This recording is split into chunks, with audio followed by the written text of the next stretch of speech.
three causes. We have three organs that should be protected: the liver, the kidney, and the gut. And on this other side, we have three causes, basically three major causes of iron deficiency anemia. Number one is lack of intake. This is why when you have a notebook, you start writing. Lack of intake, which basically means you're eating, yes, but you're eating crappy foods. They don't have any nutrients.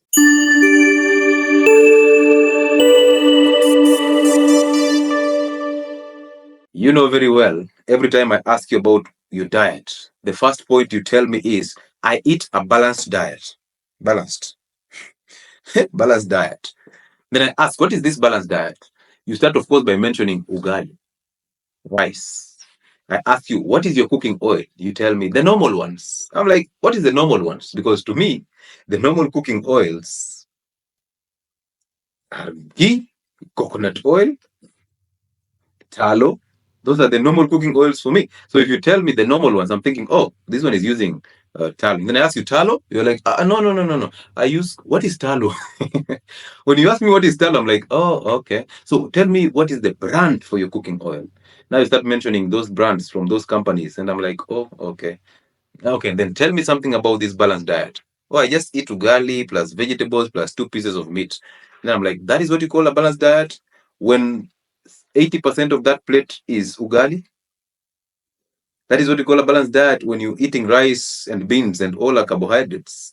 But beans are very good sources of folate, vitamin B9, which plays a very important role in blood production and DNA function. But now you've eaten beans and rice or beans and chapati.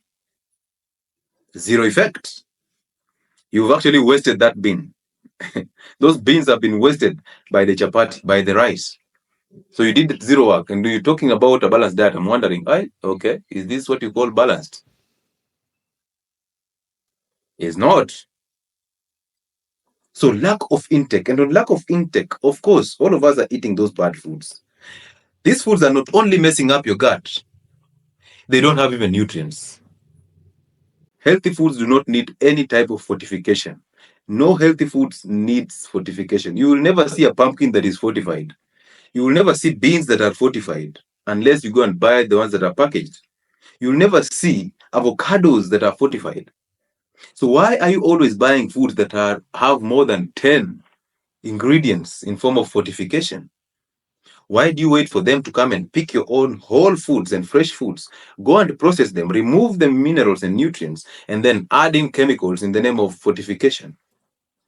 If any case, the ones that are being added in are actually synthetic products. And synthetic products, the body struggles to assimilate because it doesn't identify with it. So why don't we just feed on healthy foods?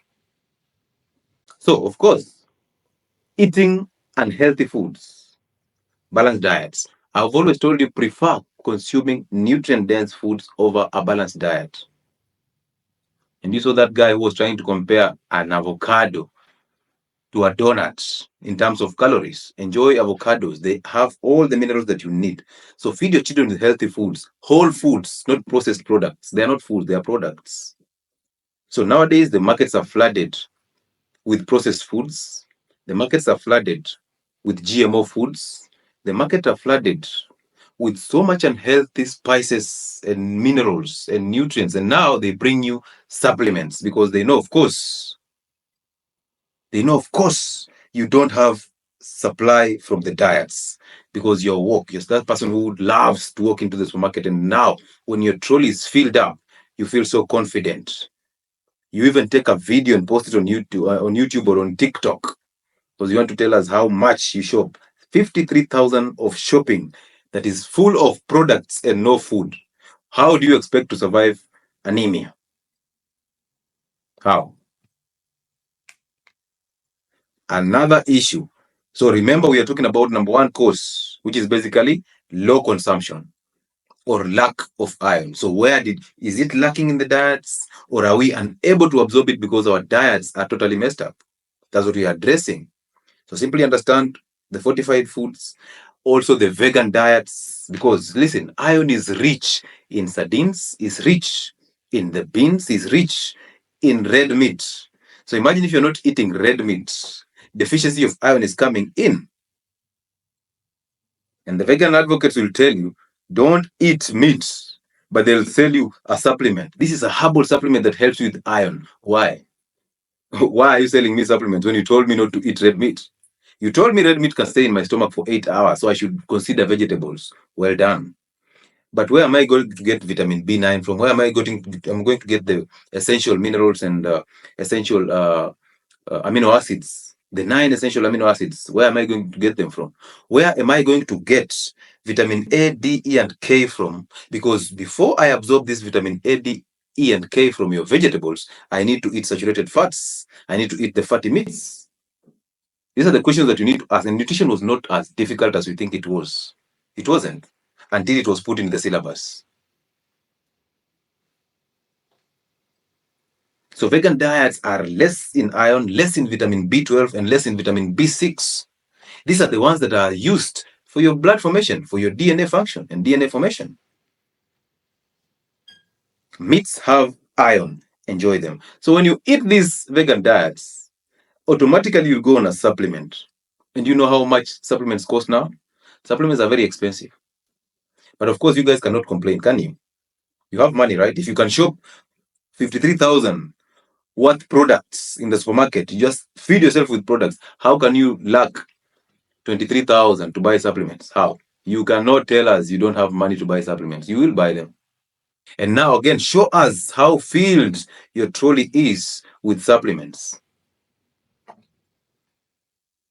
Now, since your diet is less in iron, the next thing is we've gotten this less iron or iron less diets in our stomach. We've absorbed nothing apart from glucose and the empty calories that just makes us fat.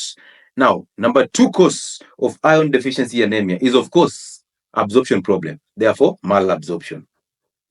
This is where we are talking about the same foods that mess up your gut. We are talking about foods that actually destroy the gut integrity. They open up the gut wall. Therefore, stomach content is exposed to the immune system. Food allergies begin. That is number 1. Number 2, when you open up that stomach wall, you are unable to absorb iron. Therefore, iron deficiency. And most of us eat balanced diets, but we still come to the hospital and we are diagnosed of minerals and vitamin deficiencies. Now, as you take that antacid, remember we said that iron is absorbed when the stomach pH is low. So when the acid is highly concentrated, right? Do you remember that? That tells you anything that neutralizes or messes up the stomach acid is going to affect absorption of iron and is going to lead you to anemia. And there's something called hidden iron deficiency. Hidden iron deficiency is basically somebody being anemic, getting all those mild headaches, the shortness of breath, the chest tightness, the struggles of panting, and the pulse rate, different pulse rate every time. But when they go and take a HB test, they have high HB. So it will take about 3 months for them to confirm and realize they have a HB of 9. So it has moved from 14 all the way to 9 in about 3 months.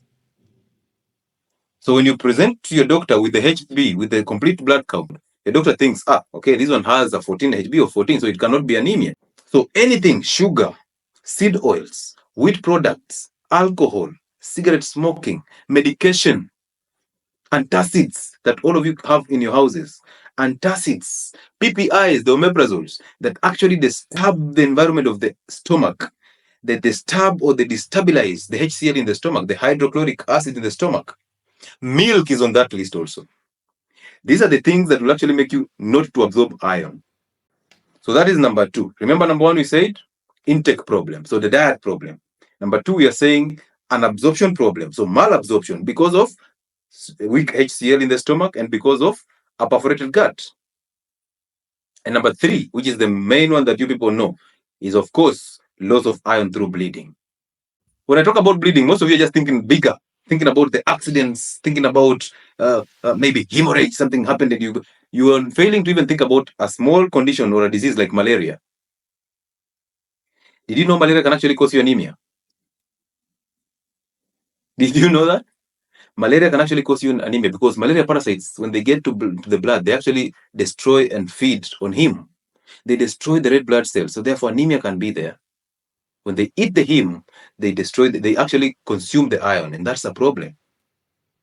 So yes, anemia can be there. Sickle cell is there. Okay, we'll talk about sickle cell one day. The fibroids, yes. So imagine your doctor goes and removes the fibroids, but has not removed what caused the fibroids. You stay for 2 years, you're back with another fibroid surgery, and they're just there. The bleeding is continuing. You're getting into anemia all through.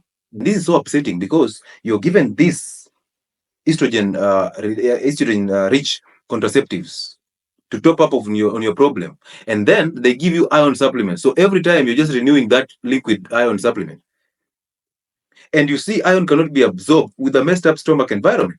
Do you understand now? Your diets are messed up, so you're not even absorbing iron. Now you're taking a supplement for iron, and your stomach pH is messed up. So therefore, even that supplement is not going to help you. You're not going to absorb iron from that supplement. And it's in diets, in the eggs, it's in fish, it's in sardines, the omena. It's in green leafy vegetables, in avocados, it's in the liver, it's in red meats. Eat these things, but you have to fix the gut, because before dropping the unhealthy foods, you cannot consume healthy foods. So fix the gut first. Start by dropping the inflammatory foods, and then go and eat healthy foods. See your blood levels just going up. If you did not catch the causes of anemia, the iron deficiency anemia, number one, we said is lack of intake. So therefore, you're not eating foods that are rich in iron. Number two, your gut is messed up. So therefore, malabsorption. And number three, you're either bleeding, you're having endometriosis, you're having hormonal imbalances, you're having hemolysis because of maybe malaria, you're having menstrual issues, the imbalance, you're bleeding like twice in a month. And this can actually lead you to anemia. And this comes very slow, and you'll never realize it.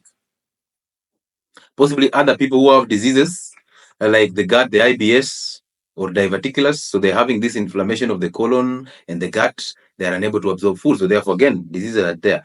Drugs are there also that mess up the gut.